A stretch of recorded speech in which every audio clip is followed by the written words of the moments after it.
जय हिंद दोस्तों, तो क्या हाल चाल है आप लोगों की। तो हमारा चल रहा है क्लास 12 के मैथ में जो है सदिश बीजगणित यानी कि वेक्टर अलजेब्रा नाम का चैप्टर। तो इसमें हम जो है दो सदिशों का सदिश गुणनफल यानी कि vector cross product of two vectors के बारे में जानेंगे। तो यह जो है प्रश्नावली 10.4 में है, यानी कि एक्सरसाइज 10.4 में है। तो इसके पहले यानी कि प्रश्नावली 10.3 में यानी कि एक्सरसाइज 10.3 में हम जो है दो सदिशों का अदिश गुणन सीखे थे। यानी कि क्या सीखे थे? वेक्टर ए डॉट वेक्टर बी सीखे थे। वेक्टर ए डॉट वेक्टर बी सीखे थे। तो यह वेक्टर ए डॉट वेक्टर बी बराबर क्या होता था? Mod of vector A mod of vector B cos theta. इस तरह से जो है इसके पहले चैप्टर में हमारा होता था। वेक्टर ए डॉट वेक्टर बी बराबर इतना होता था, यानी कि दो सदिशों का अदिश गुणनफल इस तरह से हो रहा था। तो इस चैप्टर में यानी कि प्रश्नावली 10.4 में आज हम क्या सीखने वाले हैं? दो सदिशों का सदिश गुणनफल। इसको जो है वेक्टर प्रोडक्ट कहो या क्रॉस प्रोडक्ट, बात एक ही है। तो दो सदिशों का सदिश गुणनफल किस तरह से होगा, इस बात को हमें समझना है। तो देखिए, मान लीजिए आपका, इसको हम यहां से हटा देते हैं। मान लीजिए आपका एक सदिश वेक्टर ए है और फिर दूसरा सदिश वेक्टर बी है। ठीक है, एक सदिश वेक्टर ए, दूसरा सदिश वेक्टर बी। इनके बीच में अगर आप जो है इस तरह से क्रॉस लगा दे रहे हैं, यानी कि सदिश गुणन लगा दे रहे हैं, तो ए आपका बराबर क्या होगा? तो देखिए, दो सदिशों का सदिश गुणनफल को जो है हम वेक्टर ए क्रॉस वेक्टर बी से निरूपित करते हैं। दो सदिशों का सदिश गुणनफल को जो है हम वेक्टर ए क्रॉस वेक्टर बी से निरूपित करते हैं। तो यह जो वेक्टर ए क्रॉस वेक्टर बी है, ए बराबर किसके होगा, इस बात को हमें जानना है। जैसे हमारे सामने यहाँ पर देखिए जो है, मान लीजिए वेक्टर ए है। ठीक है, फिर इस वेक्टर ए से थीटा कोण बनाता हुआ हम जो है एक वेक्टर बी यहाँ से जो है खींच लेते हैं। वेक्टर बी है, ये हमारा वेक्टर ए है, ये हमारा वेक्टर बी है। ठीक है, इनके बीच का कोण कितना है? थीटा है। ठीक है, तो यहाँ पर जो है एकांक सदिश होगा, यानी कि n कैप होगा। क्या? an cap. यहाँ पर एकांक सदिश n कैप होगा। वेक्टर ए और वेक्टर बी के लंबवत जो है एकांक सदिश n कैप होगा। तो आपका यह जो फार्मूला बनेगा, वेक्टर ए क्रॉस वेक्टर बी बराबर क्या होगा? मॉड ऑफ वेक्टर ए यानी कि वेक्टर ए का परिमाण, मॉड ऑफ वेक्टर बी यानी कि वेक्टर बी का परिमाण।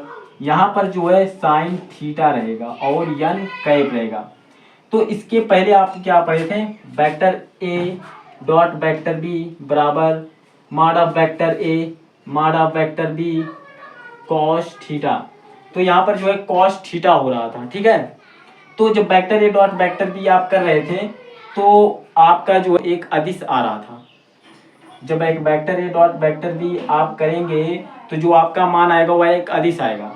लेकिन यहाँ पर जो है आप जो वेक्टर ए क्रॉस वेक्टर बी करेंगे, वेक्टर ए क्रॉस वेक्टर बी करेंगे, तो यहाँ पर एक सदिश जो है मान आएगा। यहाँ पर वेक्टर ए क्रॉस वेक्टर बी जब आप करेंगे, यानी कि सदिश गुणन जब करेंगे, वेक्टर ए क्रॉस वेक्टर बी करेंगे, तो एक सदिश जो है मान आएगा इसका। तो इस तरह से यहाँ पर जो है वेक्टर ए डॉट वेक्टर बी करेंगे तो यहाँ पर कॉस थीटा होगा। लेकिन जब वेक्टर ए क्रॉस वेक्टर बी करेंगे तो mod of vector A mod of vector B sine theta और उसके साथ में n कैप लग जाएगा। या अब देखिए, इसको यहाँ से पहले हटा देते हैं। अब देखिए, ये जो वेक्टर ए क्रॉस वेक्टर बी है, वेक्टर ए क्रॉस वेक्टर बी है, पहला पॉइंट ये है, वेक्टर ए क्रॉस वेक्टर बी क्या है? एक सदिश राशि है, सदिश राशि है, पहली पॉइंट ही। दूसरा, ये तो वेक्टर ए का परिमाण है, वेक्टर ए का परिमाण या मापांक है। ये जो है वेक्टर बी का क्या है? परिमाण या मापांक है। अब यहाँ पर जो थीटा क्या है? वेक्टर ए और वेक्टर बी के बीच का जो है कोण है। यहाँ पर जो है थीटा, यहाँ पर देखिए थीटा क्या है? वेक्टर ए व वेक्टर बी के बीच का कोण है, बीच का कोण, देखिए वेक्टर ए और वेक्टर बी के बीच का कोण है। और यन कैप क्या है, यन कैप जो है वेक्टर ए और वेक्टर बी के लंबवत जो है मात्रक सदिश है। अब हम जो है आगे बात करते हैं, आगे क्या है, आगे जो है हम एक बात यह है कि अगर अब इस फार्मूले से हम जो है कुछ खेलने वाले हैं, कुछ खेलने वाले हैं, तो खेलने यहाँ पर ये जा रहे हैं कि जैसे हमारा जो है, अगर दूसरा पॉइंट यह है कि अगर हमारा जो यहाँ पर थीटा है, अगर थीटा बराबर 0 अंश है या पाई है, अगर आपका थीटा जो है 0 अंश है या पाई है, तो आपका वेक्टर ए क्रॉस वेक्टर बी क्या होगा, इस बात को हमें जानना है। तो देखिए, तो हम फार्मूले से चलेंगे, वेक्टर ए क्रॉस वेक्टर बी बराबर मॉड ऑफ वेक्टर ए है, मॉड ऑफ वेक्टर बी है, फिर इसके बाद साइन थीटा है, और फिर इसके बाद यन कैप है, इस तरह से है। अब यहाँ पर जो है थीटा बराबर अगर हम 0 अंश यहाँ पर रखते हैं, यहाँ पर थीटा के स्थान पर 0 अंश रख देंगे तो हमारा क्या होता है, साइन 0 अंश का मान क्या होता है, 0 होता है। तो जब यहाँ पर देखिए वेक्टर ए क्रॉस वेक्टर बी बराबर mod of vector A mod of vector B sine 0 अंश और इसके बाद यन कैप। अब साइन 0 अंश का मान 0 होता है, तो इस पूरी चीज को जो है 0 कर देगा, तो हमारा पूरा क्या हो जाएगा, वेक्टर ए क्रॉस वेक्टर बी बराबर 0। तो इस तरह से हो गया। तो जब हम थीटा यहाँ पर थीटा के स्थान पर 0 अंश रखें, तो हमारा वेक्टर ए क्रॉस वेक्टर बी बराबर 0 होगा, ये होगा। दूसरी बात, थीटा के स्थान पर हम जो है पाई रखते हैं। अब हम जो है थीटा के स्थान पर अब जो है हम या थीटा बराबर पाई इस तरह से लिख दे रहे हैं। तो इस थीटा के स्थान पर अब हम जो है पाई रखते हैं, यानी कि 180 होता है पाई। तो थीटा के स्थान पर जब हम पाई रखेंगे तो क्या होगा, वेक्टर ए क्रॉस वेक्टर बी बराबर mod of vector A mod of vector B sine, अब यहाँ पर जो है पाई होगा और फिर यन कैप होगा। अब एक चीज है, साइन पाई यानी कि साइन 180 अंश होता है, तो वेक्टर ए क्रॉस वेक्टर बी आपका क्या हो जाएगा, ए भी 0 हो जाएगा। वेक्टर ए क्रॉस वेक्टर बी बराबर 0, क्योंकि साइन पाई यानी कि साइन 180 अंश का मान कितना होता है, 0 होता है। तो वेक्टर ए क्रॉस वेक्टर बी बराबर आपका यहाँ पर भी 0 हो जाएगा। यहाँ पर भी वेक्टर ए क्रॉस वेक्टर बी बराबर 0, यहाँ पर भी वेक्टर ए क्रॉस वेक्टर बी बराबर 0। तो इससे हमें क्या पता चल रहा है, तो यानी कि कहने का मतलब हमारा जो है जो वेक्टर बी है इस वेक्टर ए पर है, ये जो वेक्टर बी है इस वेक्टर ए पर है। तो जब वेक्टर ए और वेक्टर बी के बीच का कोण 0 अंश है, यानी कि वेक्टर बी वेक्टर ए पर है, तब जब इनके बीच का कोण 0 अंश है तो वेक्टर बी जो है वेक्टर ए पर है। तो इससे हमें क्या पता चल रहा है कि वेक्टर ए जैसे ए है तो इसी पर वेक्टर बी है, तो दोनों एक दूसरे के समांतर हैं। तो इससे हमें पता चल रहा है कि दोनों सदिश समांतर व समरेख होंगे। यहाँ पर लिख दो, दोनों इस स्थिति में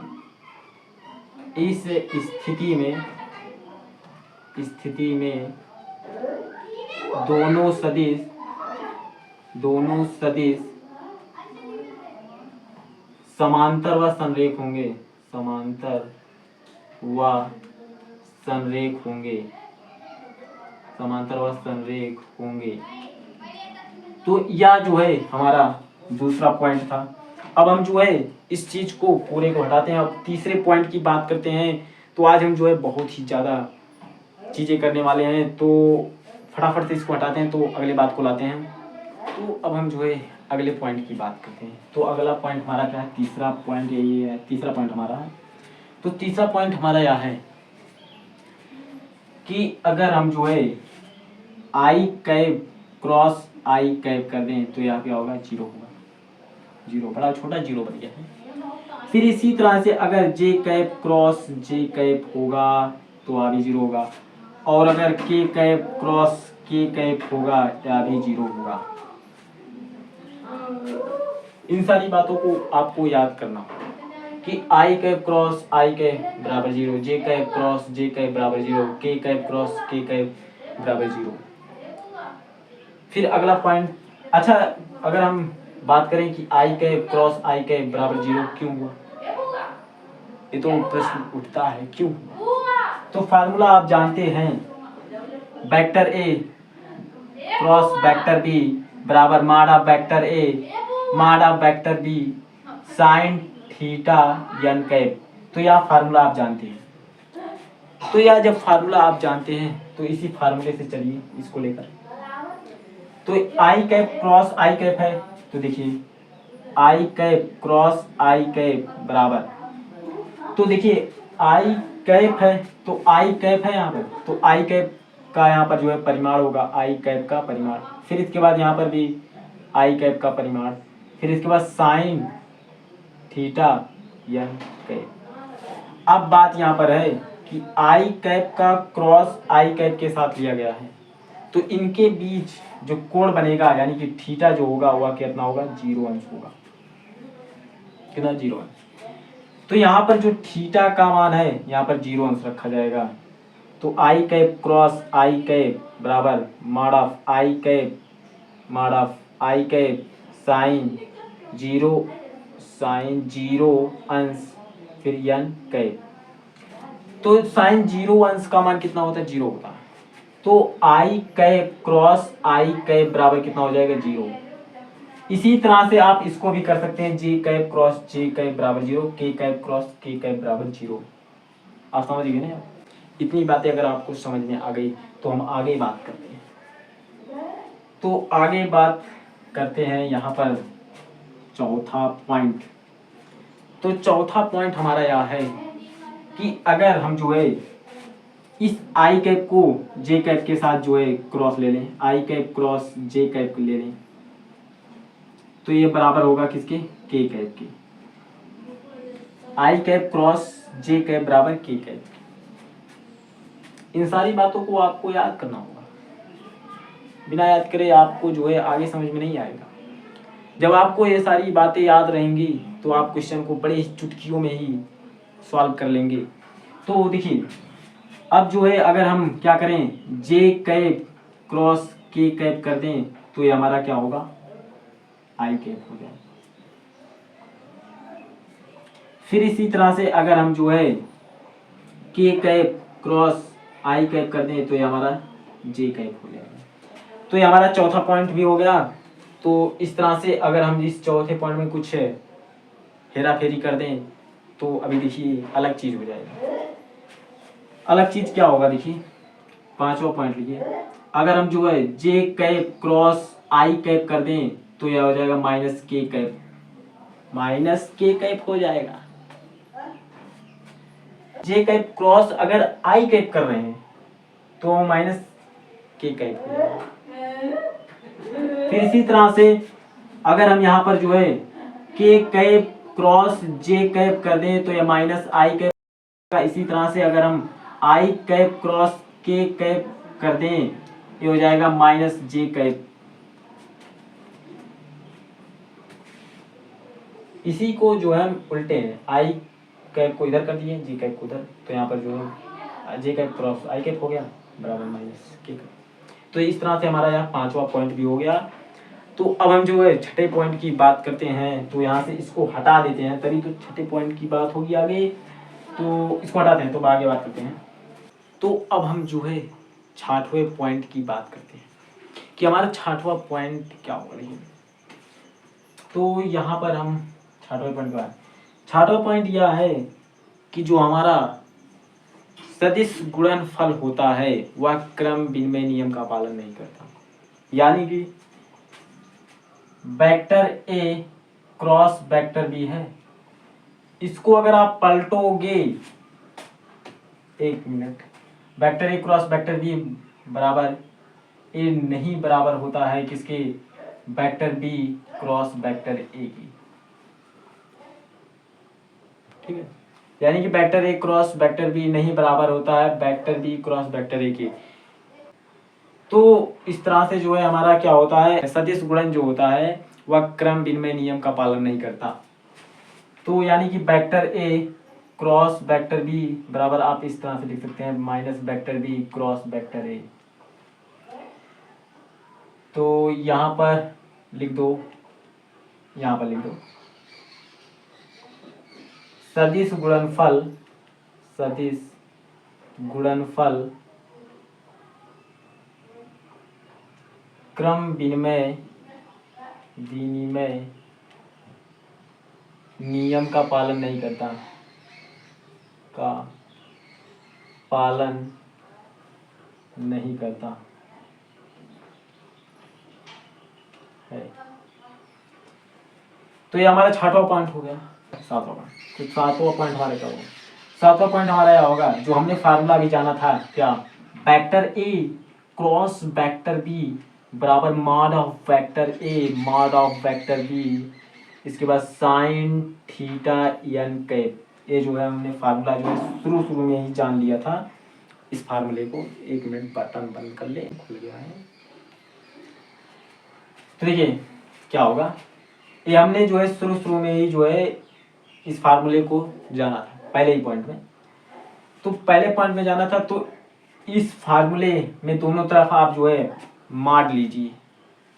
तो लेते हैं, तो mod of vector A cross vector B, फिर इसके बाद क्या हो जाएगा बराबर, फिर इधर माड लेंगे माड of vector A mod of vector B sine theta n cap. अब फिर क्या होगा, इस mod of vector A cross vector B बराबर क्या होगा, इस माड देखिए माड ऑफ वेक्टर ए है, फिर उसका माड लेंगे, फिर उसका माड लेंगे, तो आपका क्या होगा, वही होगा माड ऑफ वेक्टर ए फिर माड ऑफ वेक्टर बी, और साइन थीटा का माड लेंगे तो क्या होगा साइन थीटा का माड, और देखिए यन कैप का माड हो जाएगा। अब देखिए यन कैप का माड है यानी कि एकांक सदिश का परिमाण, तो एकांक सदिश का परिमाण जो होता है वह क्या होगा 1 होगा। तो यहाँ पर जो होगा ये 1 हो जाएगा। देखिए यन कैप का माड जो होगा वह 1 होगा, यहाँ पर देखिए हम लिख दे रहे हैं। तो आपका क्या होगा mod of vector A cross vector B बराबर mod of vector A mod of vector B, फिर इसके बाद माड ऑफ साइन थीटा। ठीक है, अब साइन थीटा कोण है, कोण का माड लेंगे तो हमारा सिर्फ साइन ही बचेगा, तो ये माड हट जाएगा। तो हमारा क्या बचेगा, साइन थीटा को रोक लो, इस माड ऑफ वेक्टर ए और माड ऑफ वेक्टर बी को इसके नीचे भेज दो, इस mod of vector A cross vector B के। तो हमारा क्या होगा, तो उसको जानने के लिए इसको हम यहाँ से हटाते हैं। तो देखिए हमारा क्या होगा साइन थीटा बराबर mod of vector A cross vector B, फिर इसके बाद माड of vector A mod of vector B. तो इस तरह से जो है आपको जब भी कोण ज्ञात करना होगा तो आप इस तरह से ज्ञात कर सकते हैं। साइन थीटा बराबर mod of vector A cross vector B फिर बटे mod of vector A mod of vector B, इस तरह से हो गया। ये हमारा जो है 7वां पॉइंट था। तो अब हम जो है 8वें पॉइंट की बात करते हैं। तो इन सारी चीज़ों को हटा देते हैं। तो 8वां पॉइंट जो है काफ़ी वो भी इम्पोर्टेंट है, तो उसको अलग से हम जो है बात करते हैं, इसको हटाते हैं। 8वां पॉइंट हमारा क्या है, देखिए 8वां पॉइंट यह है कि अगर हमें त्रिभुज का क्षेत्रफल ज्ञात करना होगा तो हम किस तरह से ज्ञात करेंगे, वह उसका फार्मूला क्या होगा। तो उसका फार्मूला हम जो है सिद्ध कर देते हैं। देखिए हमारे सामने यहाँ पर जो है एक समद्विबाहु त्रिभुज है, ठीक है, समद्विबाहु त्रिभुज है। ये हमारे सामने एक समद्विबाहु त्रिभुज है। ए मान लीजिए आपका जो है ए है, ए आपका बी है, ए आपका सी है। तो आप जो है इस बी से इस ए सी पर जो है लंब डालिए, तो आपका क्या आएगा डी।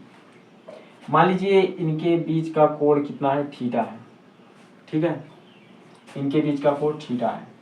तो जब इनके बीच का कोण थीटा है तो हम तो समद्विबाहु त्रिभुज का क्षेत्रफल हम क्या जानते हैं। तो समद्विबाहु त्रिभुज हमारा है तो ए बी सी, त्रिभुज ए बी सी का क्षेत्रफल अगर हमें ज्ञात करना है तो हम क्या करेंगे, हमारा क्या होता है, त्रिभुज ABC का क्षेत्रफल होगा 1/2, ठीक है, आधार गुणे ऊंचाई। तो त्रिभुज ABC का क्षेत्रफल बराबर 1/2 आधार गुणे ऊंचाई ये हमारा होता है। समद्विबाहु त्रिभुज का क्षेत्रफल का फार्मूला ये होता है, ठीक है। तो इसमें आधार है तो आधार हमारा क्या होगा, AC होगा, और ऊंचाई हमारा क्या होगा, BD होगा। तो क्या हो जाएगा, त्रिभुज ABC का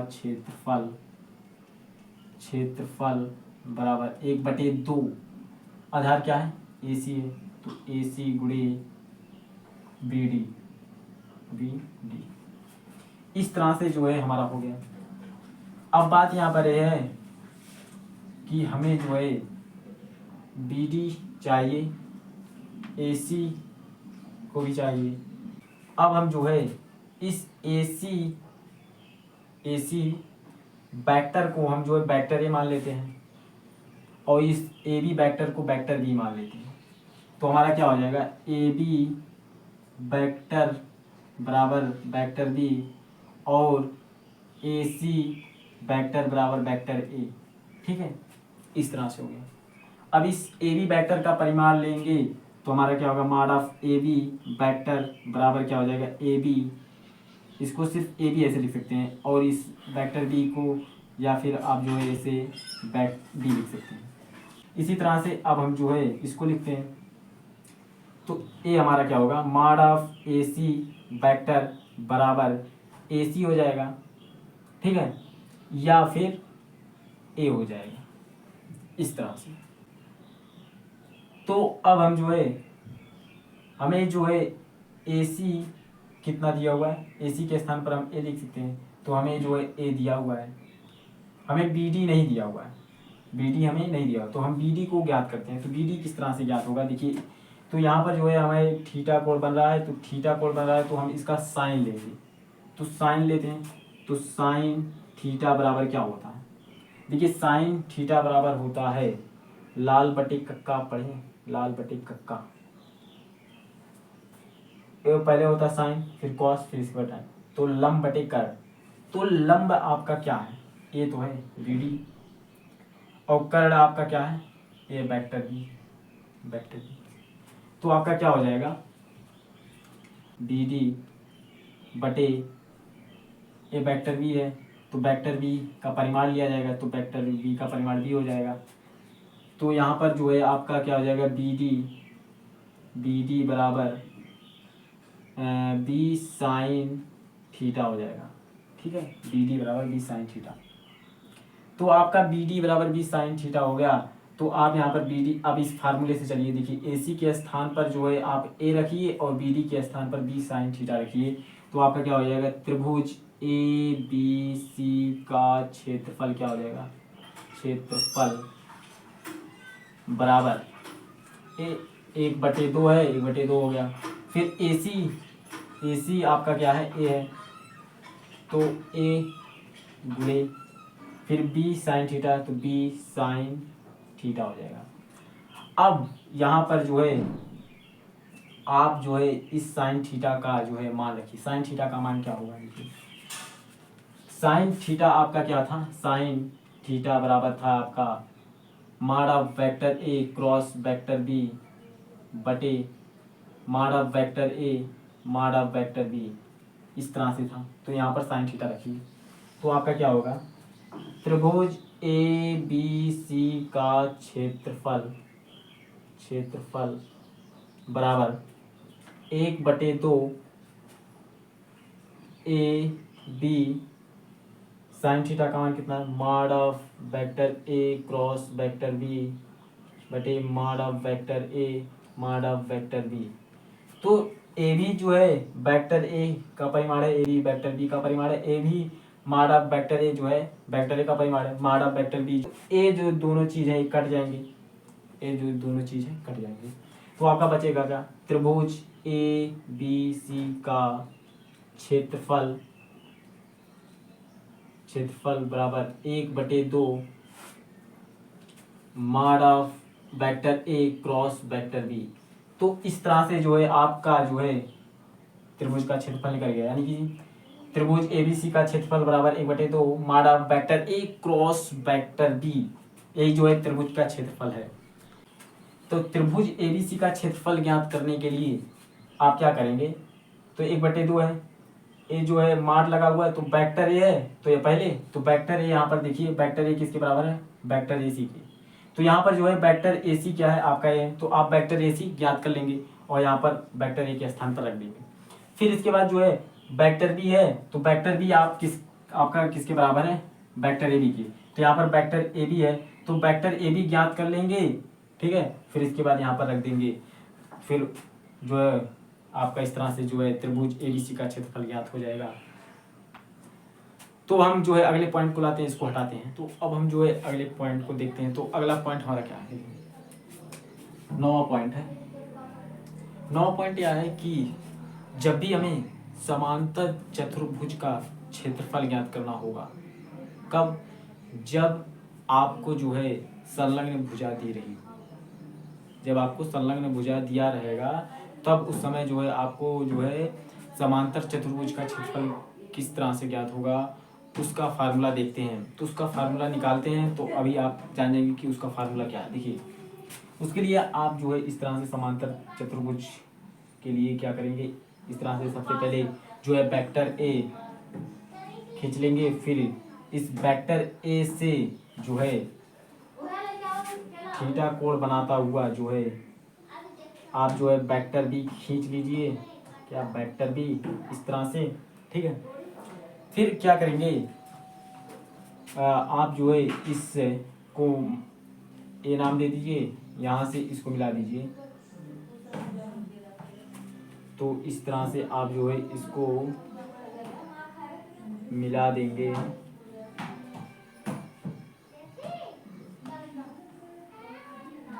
ठीक है। इस तरह से आप जो है इसको मिला दिए। ए आपका वेक्टर ए है, ए आपका वेक्टर बी है, इसको ए नाम दिए, इसको बी दे दीजिए, इसको सी दे दीजिए, इसको डी, ठीक है। आप क्या करिए, यहाँ से इस पर जो है लंब डालिए, ठीक है। इस तरह से जो है आपका कुछ है। तो आपने ए वेक्टर को खींचा, इसके बाद जो है थीटा कोण बनाता हुआ जो है आपने बी वेक्टर को खींच लिया, ठीक है। बी वेक्टर को खींच लिया, यहाँ पर जो थीटा कोण बन रहा है, ए वेक्टर हो गया, ए बी वेक्टर हो गया। तो आपने नाम दिया ए बी सी डी इस तरह से। तो जब आपने नाम दे दिया, इसके बाद आप क्या करिए, यहाँ पर जो है आपका डी है, यहाँ पर आप इसको नेम दे दीजिए, इसका ई, इसका नेम ई। अब आप एक चीज है, देखिए समांतर चतुर्भुज ये आपका है, तो समांतर चतुर्भुज है तो इसकी संलग्न भुजाएं कौन कौन सी होंगी, तो वेक्टर ए और वेक्टर बी आपका जो है क्या संलग्न भुजा है। वेक्टर ए और वेक्टर बी आपकी संलग्न भुजा है, यानी कि ए बी वेक्टर और ए डी वेक्टर आपका संलग्न भुजा है। तो अगर हम संलग्न भुजा हमको दी गए तो इसका इस चतुर्भुज का जो है हमें क्षेत्रफल ज्ञात करना, हम किस तरह से ज्ञात करेंगे। तो देखिए समांतर चतुर्भुज ए बी सी डी का क्षेत्रफल समांतर चतुर्भुज ए बी सी डी का क्षेत्रफल कब, यहाँ पर लिख दीजिए, जब संलग्न भुजा दी गई हो।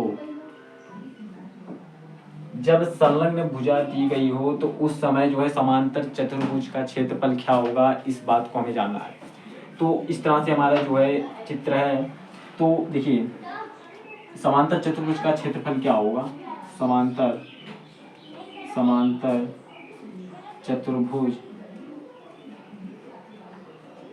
ए बी सी डी का क्षेत्रफल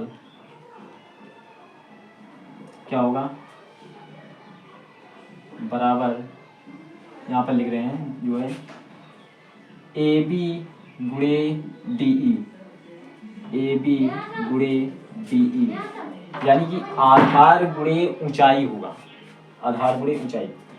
तो अब देखिए जो आपका ए बी है यहाँ पर ए बी वेक्टर, तो यहाँ पर जो है ए आपका ए बी वेक्टर जो है वेक्टर ए के बराबर है, आपका ए बी वेक्टर जो है वेक्टर ए के बराबर है। और फिर इसके बाद जब ए बी वेक्टर ए के बराबर है तो आप ए बी वेक्टर का परिमाण करिए, तो mod of A B vector बराबर क्या हो जाएगा, ए बी इस तरह से हो, और या फिर जो है ए होगा इस तरह से। तो इस तरह से जब हो गया तो यहाँ पर जो है अब जो है आपको डी ई निकालना है, क्या डी ई यहाँ पर जो है ये डी कैसे निकलेगा, यहाँ पर देखिए कोण थीटा बन रहा है, तो थीटा बन रहा है तो इसका साइन लीजिए, तो साइन थीटा बराबर दे लाल बटे कक्का से चलेंगे, लाल बटे कक्का से लंब बटे कर्ण, तो लंब कौन सा है डी है और कर्ण आपका कौन सा है वेक्टर बी है। तो इस जो वेक्टर बी है ये वेक्टर बी किसके बराबर है ए डी के, ये जो वेक्टर बी है ये ए डी वेक्टर के बराबर है। यहाँ पर इसको यहाँ पर भी लिख लीजिए, यहाँ पर ऐसे मान लीजिए, माना ए बी वेक्टर बराबर वेक्टर ए और ए डी वेक्टर बराबर वेक्टर बी के। तो साइन थीटा बरा, और यहाँ पर एक चीज और कर लीजिए, mod of A D vector बराबर ए डी बराबर, इसको यहाँ से हटा देते हैं, बराबर बी। तो साइन थीटा बराबर आपका क्या होगा, तो साइन थीटा लंब बटे कर्ण होता है, तो लंब आपका कौन सा है डी ई है, तो डी ई बटे इसके बाद कर्ण आपका यहाँ पर जो है बी लिया जाएगा, यानी कि ए डी की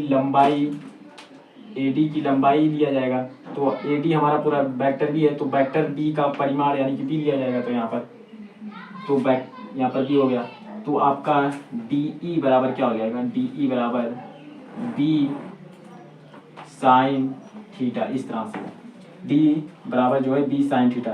तो डी ई का मान यहाँ पर रखिए और ए बी का मान जो है आपका कितना है ए है, यहाँ पर ए बी के स्थान पर ए और डी ई के स्थान पर बी साइन थीटा रखिए, तो आपका समांतर चतुर्भुज का क्षेत्रफल अभी निकल जाएगा।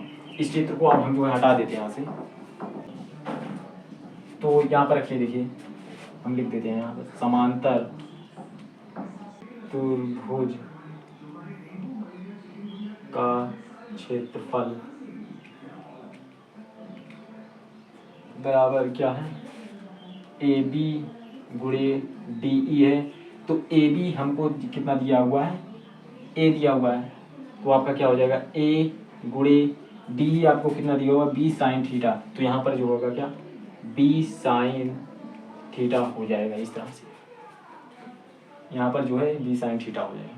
अब एक चीज़ और, यहाँ पर साइन थीटा का मान रखिए, तो साइन थीटा का मान आप जानते हैं कितना होता है, देखिए साइन थीटा बराबर आपका होता है mod of vector A cross vector B बटे mod of vector A mod of vector B, ठीक है। तो अब इस साइन थीटा के स्थान पर यहाँ पर रखिए, तो आपका क्या हो जाएगा ए क्रॉस बी, और साइन थीटा के स्थान पर इतना हो जाएगा, साइन थीटा के स्थान पर जो है इतना हो जाएगा, तो क्या हो जाएगा mod of vector A cross vector B बटे मॉड ऑफ वेक्टर ए है, तो मॉड ऑफ वेक्टर ए, फिर इसके बाद मॉड ऑफ वेक्टर बी है, तो मॉड ऑफ वेक्टर बी ऐसे लिख देंगे। तो हमने जो है ए क्रॉस बी हमारा था, तो ए क्रॉस बी ऐसे था, तो साइन थीटा के स्थान पर जो है इतने चीज को हम यहाँ पर लिख दिए हुए हैं, साइन थीटा के स्थान पर इतने चीज को देखिए, यहाँ पर ए क्रॉस बी और साइन थीटा के स्थान पर इतना, ठीक है। अब देखिए जो है ये जो मॉड ऑफ वेक्टर ए है वही हमारा ए है, और जो ये मॉड ऑफ वेक्टर बी है वही हमारा बी है। अब कैसे, अब देखिए यहाँ पर जो है आप लिखे हुए हैं इस mod of vector A B को, ये आपका वेक्टर ए बी जो है वो वेक्टर ए के बराबर है, तो इस वेक्टर ए बी का आपने मॉड लिया है, ठीक है। फिर यही चीज़ आपका ए बी के बराबर है और ए के बराबर है, तो इसका भी अब जो है अगर आप माड लेंगे ए का, तो यही चीज फिर भी हो गया, या आप ऐसे लिख सकते हैं माड ऑफ वेक्टर ए बराबर इस तरह से हो जाएगा। इसी तरह से यहाँ पर भी होगा mod of vector A D है और फिर बराबर ए डी बराबर बी है, और ए डी बराबर वेक्टर बी है, तो इस ए डी का आपने माड ले लिया है, चीज को ऐसे में आप लिख सकते हैं माड ऑफ वेक्टर बी बस। तो इस तरह से जो है यही चीज इस ए के स्थान पर आप जो है माड ऑफ वेक्टर ए लिख सकते हैं और बी के स्थान पर माड ऑफ वेक्टर बी लिख सकते हैं। तो आपका क्या हो जाएगा mod of vector A mod of vector B mod of vector A cross vector B बटे mod of vector A mod of vector B. तो यहाँ से माड ऑफ वेक्टर ए कट जाएगा, mod of vector B mod of vector B से कट जाएगा। ठीक है, तो आपका बचा क्या mod of vector A cross vector B बच गया है। तो यही आपका क्या है समांतर चतुर्भुज का क्षेत्रफल है। कब? जब आपकी जो है संलग्न भुजा दी रहे, तब उस समय जो है समांतर चतुर्भुज का क्षेत्रफल क्या होगा mod of vector A cross vector B. आपको कुछ भी नहीं याद करना, सिर्फ इसका फार्मूला याद करना है। अगर आपको फार्मूला पता है तो आप जो है सवाल को लगा लेंगे। ये जो सारी गाथा की गई इन सब से मतलब कोई नहीं है आपको, सिर्फ आपको फार्मूला याद करना बस। तो फाइनली हम फार्मूला जो है एकदम अच्छे से लिख देते हैं यहाँ से हटा के इसको। तो इस पूरे चीज को हम जो है, तो अब हम जो है इस पूरे फार्मूले को एक अच्छे तरीके से लिख देते हैं ताकि आपको फार्मूला याद हो जाए। तो देखिए इसी चीज़ को हमें जो है यहाँ पर लिख रहे हैं, फिर से जो है ये नौवे चीज़ को हम यहाँ पर लिख रहे हैं समांतर चतुर्भुज ए बी सी डी का क्षेत्रफल। ठीक है, जब भी हमें समांतर चतुर्भुज का क्षेत्रफल कहेगा, कब? एक कंडीशन रहेगा जब संलग्न भुजा दी रहे। तो यहाँ पर हम जो है कंडीशन लिख दे रहे हैं, जब संलग्न भुजा दी गई हो।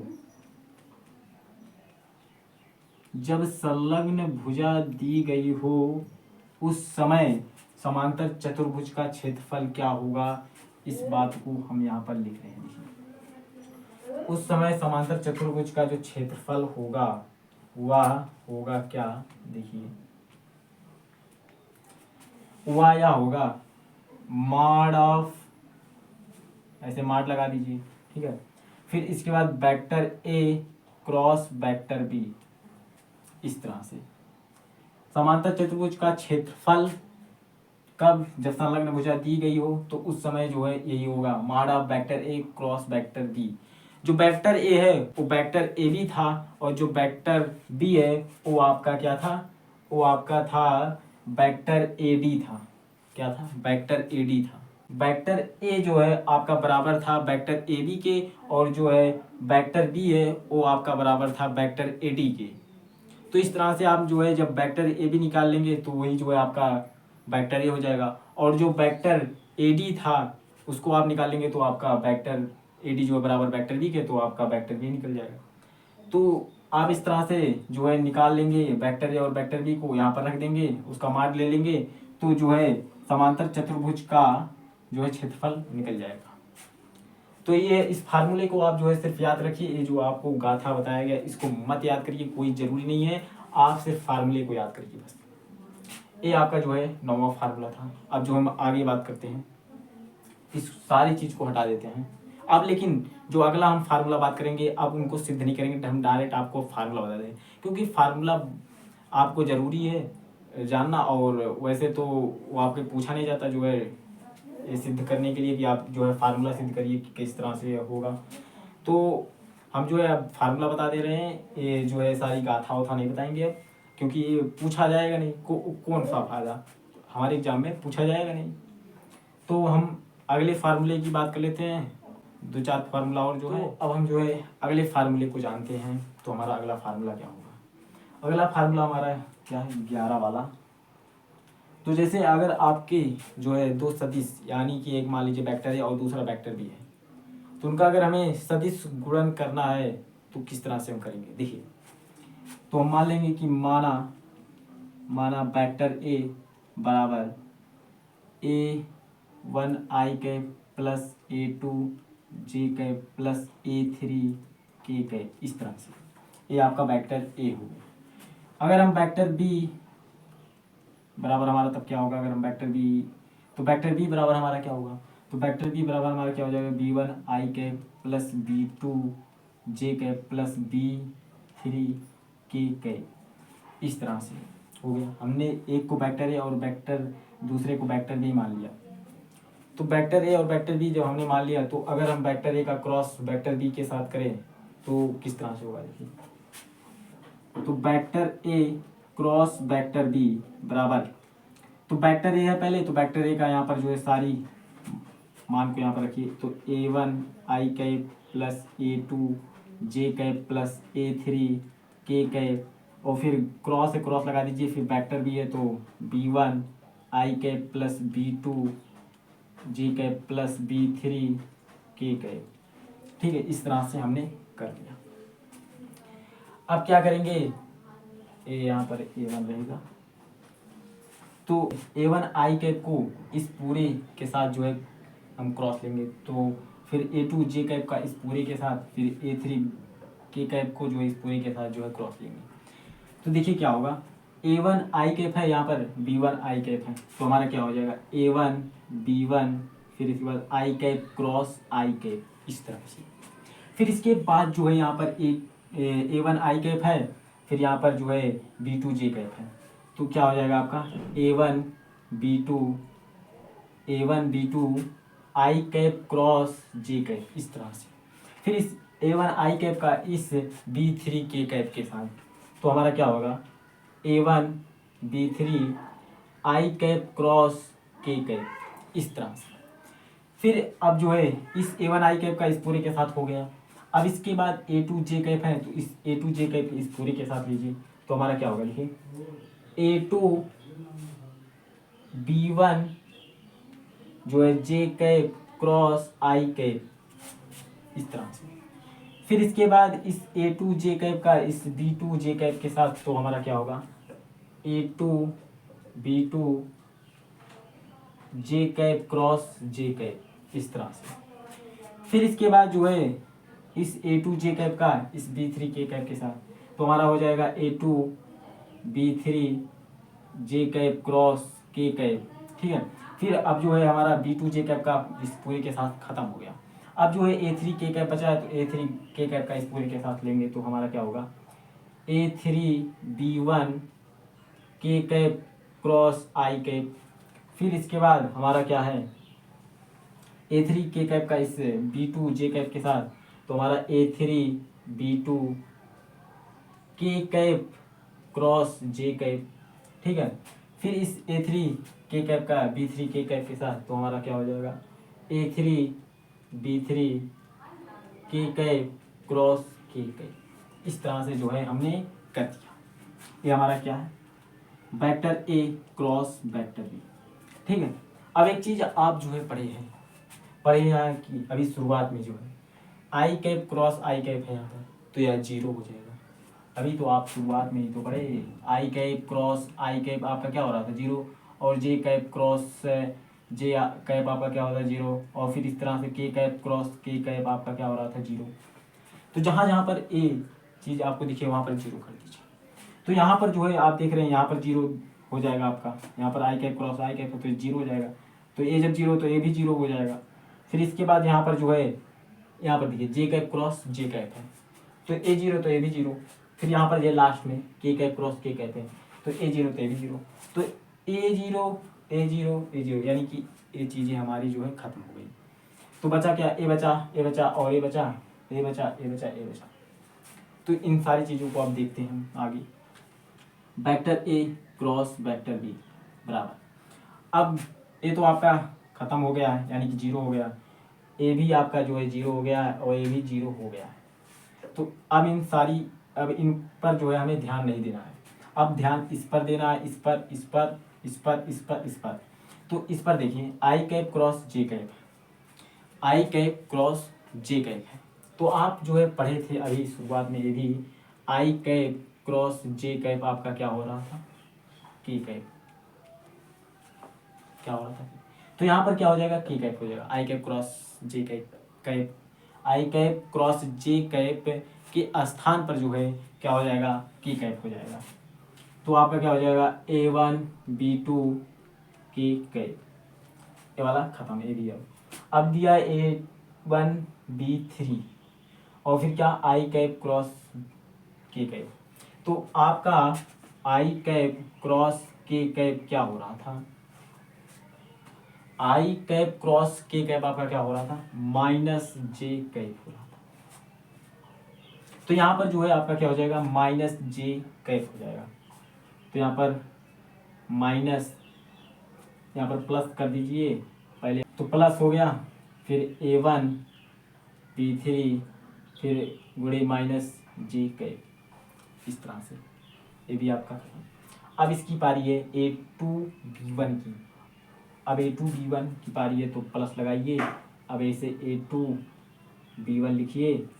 फिर इसके बाद जे कैप क्रॉस आई कैप है। अब जे कैप क्रॉस आई कैप आपका क्या हो रहा था, देखिए जे कैप क्रॉस आई कैप, ये आपका हो रहा था माइनस के कैप, माइनस के कैप। तो यहाँ पर जो है आपका क्या हो जाएगा, गुणे में माइनस के कैप हो जाएगा। ठीक है, ये भी आपका खत्म। अब इसकी पारी है जे कैप क्रॉस के कैप है। तो जे कैप क्रॉस के कैप आपका क्या हो जाएगा, ये ऐसे लिखा रहेगा, जे कैप क्रॉस के कैप आपका क्या हो रहा था, जे कैप क्रॉस के कैप आपका हो रहा था आई कैप हो रहा था। तो यहाँ पर क्या हो जाएगा, plus A2 B3 i cap, इस तरह से हो गया। अब यहाँ पर इस, ये भी आपका खत्म। अब जो है इसकी बारी A3 B1 है, तो आपका यहाँ पर प्लस हो जाएगा A3 B1 और के कैप क्रॉस आई कैप आपका क्या हो रहा था, के कैप क्रॉस आई कैप आपका क्या हो रहा था, के कैप क्रॉस आई कैप आपका क्या हो जाएगा, जे कैप हो जाएगा। यहाँ पर लिख दे रहे हैं के कैप क्रॉस जो है आई कैप आपका क्या हो जाएगा, जे कैप हो जाएगा। तो यहाँ पर आपका क्या हो जाएगा, जे कैप, इसके स्थान पर जे कैप हो गया। अब बचा ये भी आपका खत्म। अब इसकी बारी आपका क्या है, A3 B2, तो ऐसे लिख दीजिए A3 B2। आप देखिए के कैप क्रॉस जे कैप है, तो के कैप क्रॉस जे कैप है, तो के कैप क्रॉस जे कैप जो आपका क्या होता है, के कैप क्रॉस जे कैप वो होता है माइनस आई कैप, क्या माइनस आई कैप। तो यहाँ पर जो है आपका क्या हो जाएगा, माइनस आई कैप, इस तरह से। अब जो है इस माइनस को यहाँ पर लाएंगे तो इसको एक प्लस जो है माइनस हो जाएगा, ये माइनस यहाँ पर आएगा, इस प्लस को माइनस कर देगा और ए भी माइनस यहाँ पर आएगा, इस प्लस को माइनस कर देगा।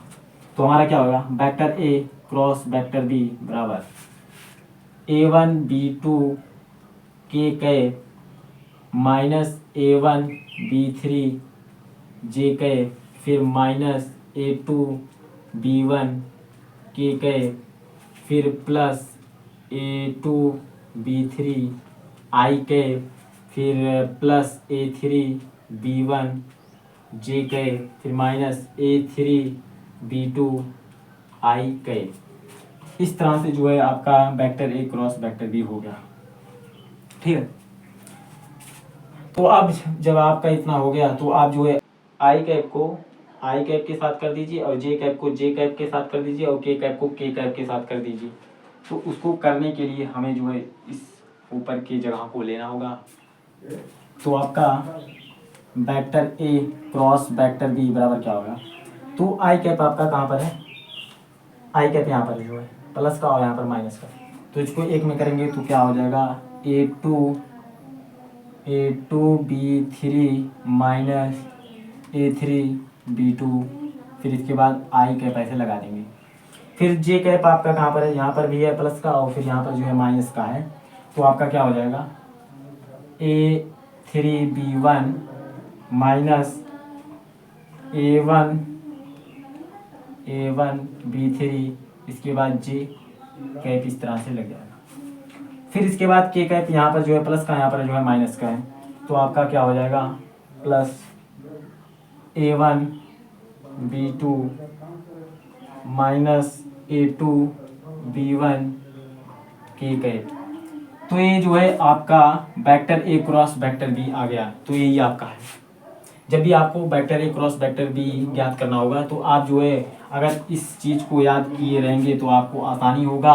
अगर नहीं याद है तो आप इन सारी बातों को करिए, तब जो है आपका जाकर वेक्टर ए क्रॉस वेक्टर बी निकलेगा।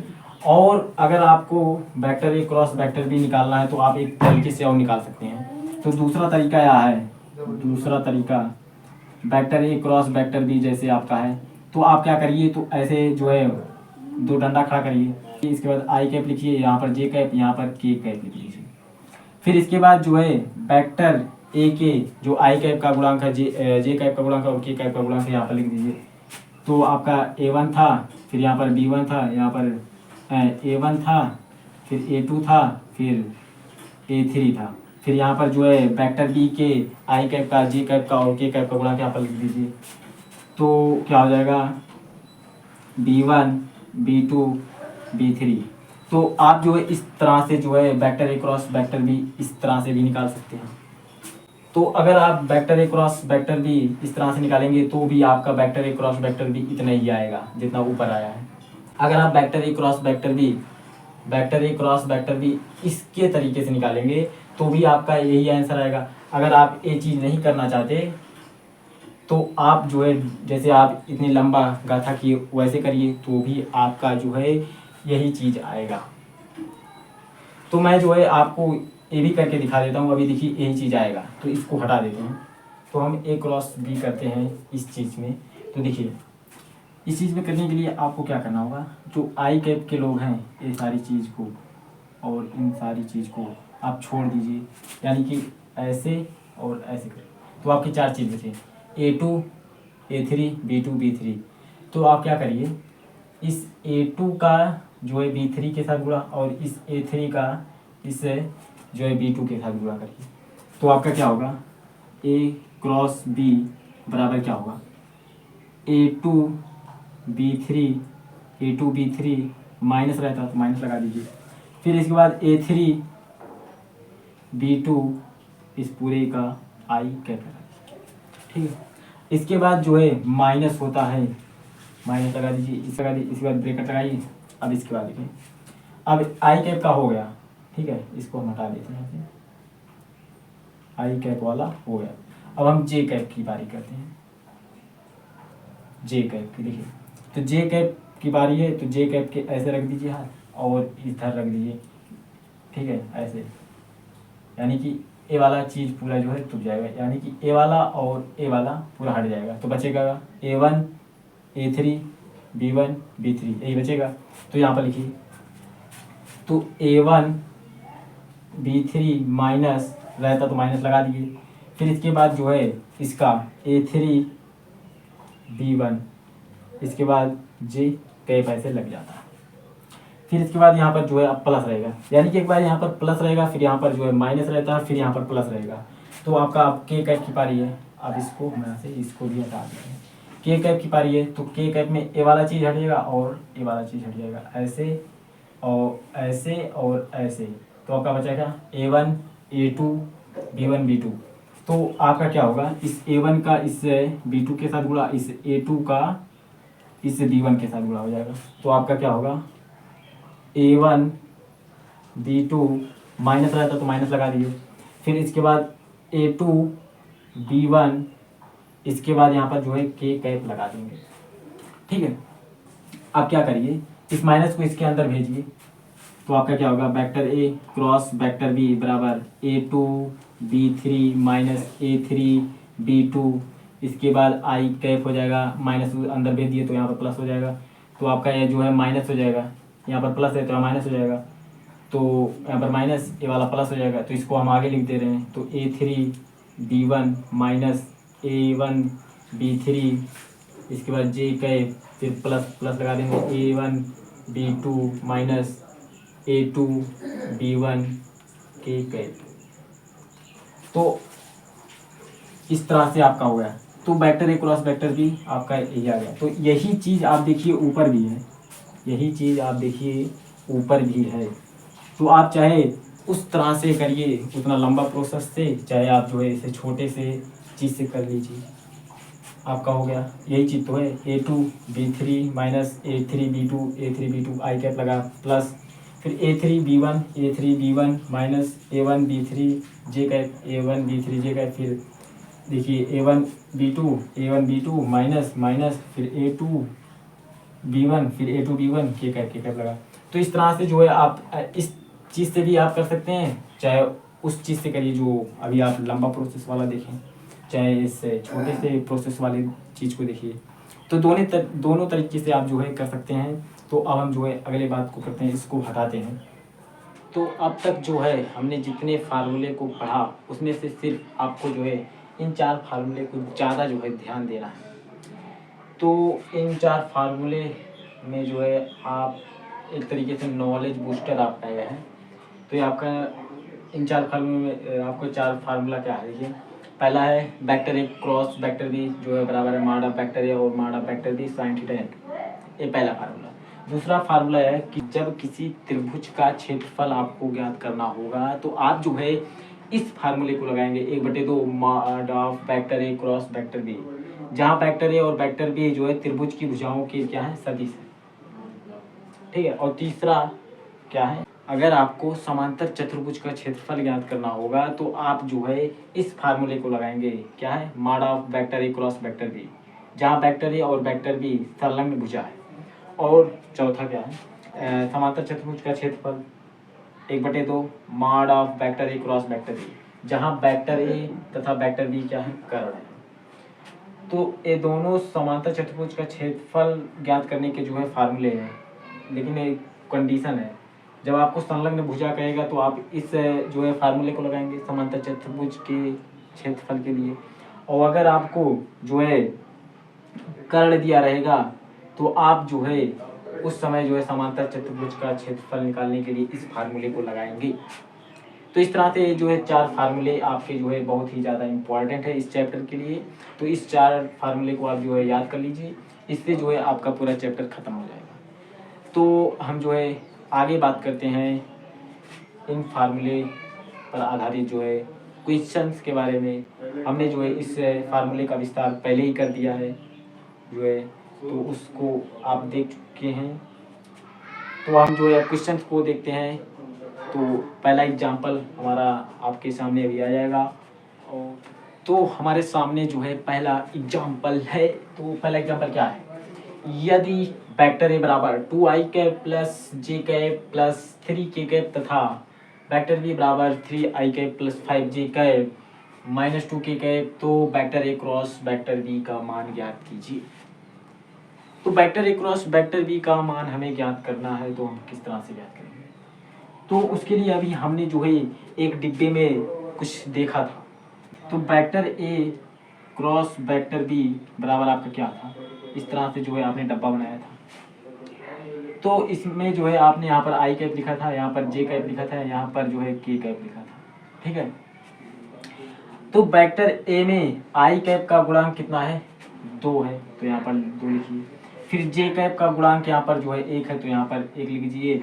फिर वेक्टर ए में जो है के कैप का गुणांक 3 है, तो यहाँ पर 3 लिख दीजिए। फिर वेक्टर बी है, तो वेक्टर बी में जो है आई कैप का गुणांक 3 है, तो यहाँ पर 3 लिख दीजिए। फिर वेक्टर बी में जो है जे कैप का गुणांक, वेक्टर बी में जे कैप का गुणांक कितना है, 5 है, तो यहाँ पर 5 हो गया। फिर के कैप का गुणांक -2 हो गया। तो इस तरह से जो है आपका वेक्टर ए क्रॉस वेक्टर बी निकल जाएगा। तो जब आपका वेक्टर ए क्रॉस वेक्टर बी इस तरह से निकलेगा तो अब आगे हम क्या करेंगे, तो आगे हम क्या करेंगे, तो आई कैप है, ठीक है।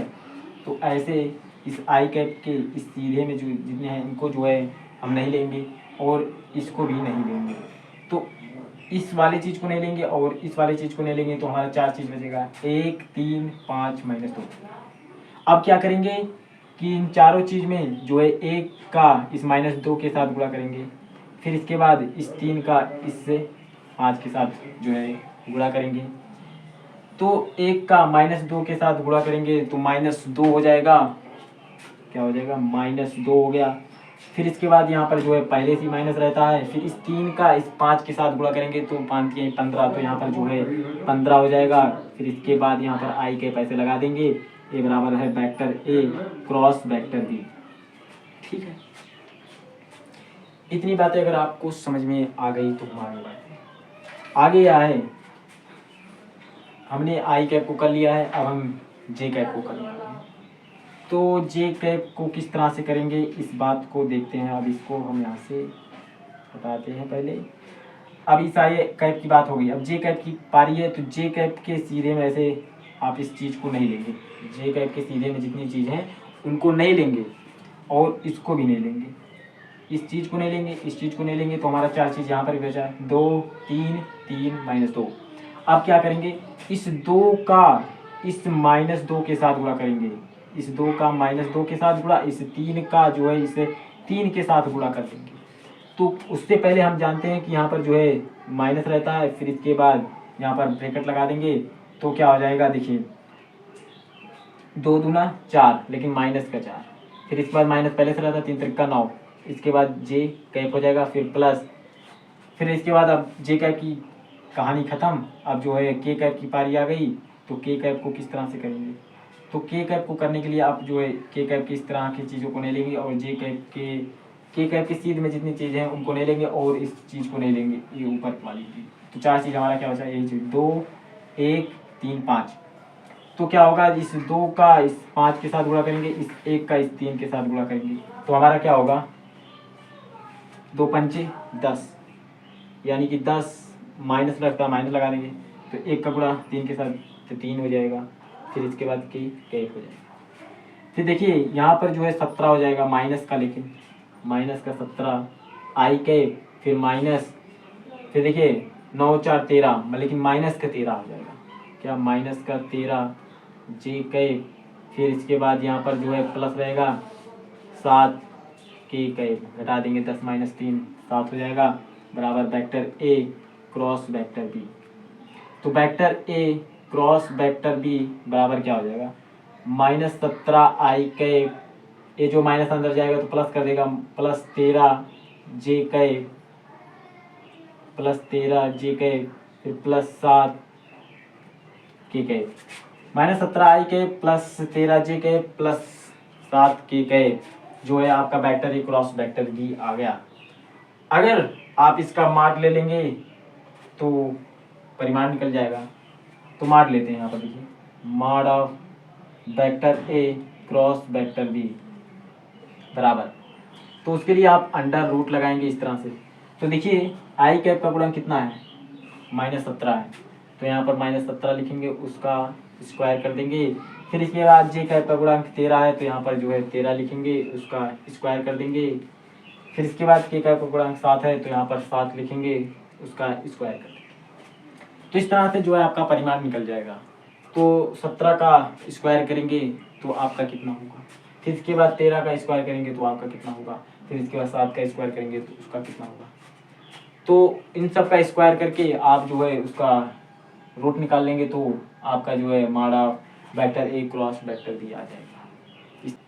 तो आपका क्या हो जाएगा, माड़ा वेक्टर ए क्रॉस वेक्टर बी बराबर 17 का स्क्वायर करेंगे तो क्या होगा, देखिए 17 का स्क्वायर करने के लिए आप क्या करेंगे, 17 लिखिए, तो 17 का स्क्वायर करेंगे तो आपका क्या होगा, देखिए 17 सत्ते 119, 17 सत्ते 119, फिर 17 के 17, यहाँ पर जो है आपका 17 हो जाएगा। फिर यहाँ पर जो है 9 8 2। तो इस तरह से जो आप जो है क्या निकाल सकते हैं, स्क्वायर निकाल सकते हैं। तो आपका कितना हो गया, 289, वो भी प्लस का हो जाएगा क्योंकि स्क्वायर है तो प्लस हो जाएगा। फिर अंडर रूट ऐसे लगा रहेगा, 13 का स्क्वायर करेंगे कितना होगा, 1 6 9।